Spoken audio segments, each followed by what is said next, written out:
5 people are dead, at least 3 others injured after a newsroom shooting at the Capital Gazette newspaper in Annapolis, Maryland. The shooter is in custody, the suspected shooter. Police have not identified the man yet at this time. At least they have not revealed his identity. He is, we're told, being interrogated, and police say they will not be providing additional information on the shooting or any developments in their investigation until tomorrow morning. Joining us tonight, former FBI Special Agent Chad Jenkins. Chad, great to have you with us. Let's start with the fact that we are approaching 6 hours after the shooting, and we still have not been informed by the police of the man's identity, of the man's motivation.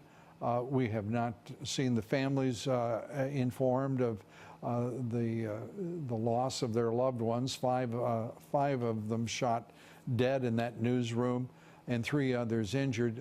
Your thoughts tonight? Yeah, Lou, I think that most likely it would be because of the notification of the next of kin.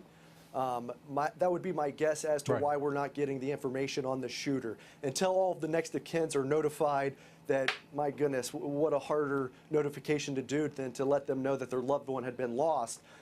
If you put out the shooter's information and then a next of kin hasn't been notified and there might be some type of association, we do know now that this shooter had some type of vendetta against the newsroom. So that would be one of the reasons, but I can't say firmly that that would be why they're withholding it right now, Lou. Yeah, it's difficult to understand. As I was discussing with Juan Williams, the 2 of us were former police and fire reporters.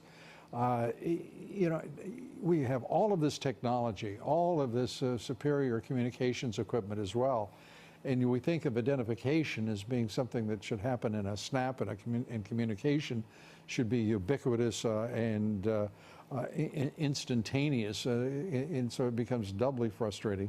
It is also, at the very least, unseemly. It seems to me, of Nancy Pelosi to be starting her usual prattle about Second Amendment rights in this country as a result of a shooting before she knows the motive, the identification, the social and mental health context of what has transpired here. Your thoughts? You hit the nail on the head, Lou. It's not just guns. We cannot have just a gun conversation. We need to take mental health aspect into it. We need to look culturally, spiritually.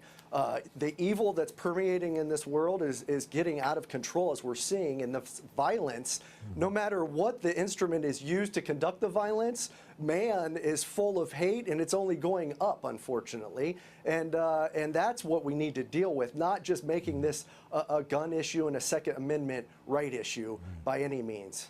Yeah, I think that you raise a critically important point, and one that is seldom discussed in these terrible moments, and that is the souls that are tortured and the souls that that need to be saved here and lifted up. It is a sorry state of affairs in this country, where some people are, of course, offended at the very mention that you and I have a soul, and they as well, and yet it is the foundation of who we are and the human condition, which is not moving in the direction that any of us would like to see.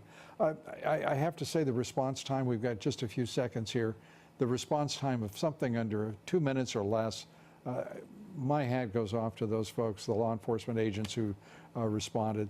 Amazing. Really was. I mean, within 60 seconds to have that type of a response to eliminate the threat, thank God they were there. And to piggyback on your point, you know, when Jesus was talking to his disciples and telling them about his second coming, he said, you know, it'll be like the days of Noah. Well, you go to look at the days of Noah, you know, Genesis chapter 6, verse 11, and God said the world was full of violence. Well, we're seeing that. So we can't be mystified and surprised by it. It's only going to come, but it's the light of Jesus that can bring us hope. And that's where I put my hope, only in that. Amen, Chad Jenkins. Great to have you with us. Good night.